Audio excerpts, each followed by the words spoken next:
Assalamu alaikum. My name is Muhammad Zafar Khan and my ID is 18144 and I am here to present Hadith number 4, 5 and 6.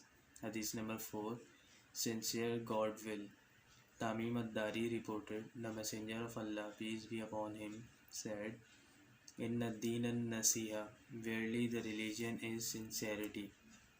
Hadith number 5. Minding our own business.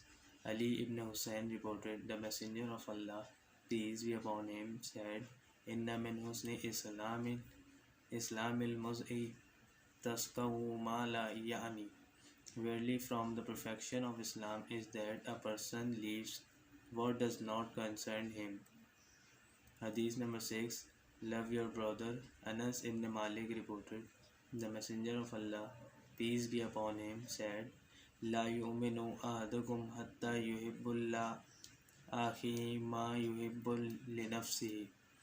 None of you has faith until he loves for his brother what he loves for himself. Thank you.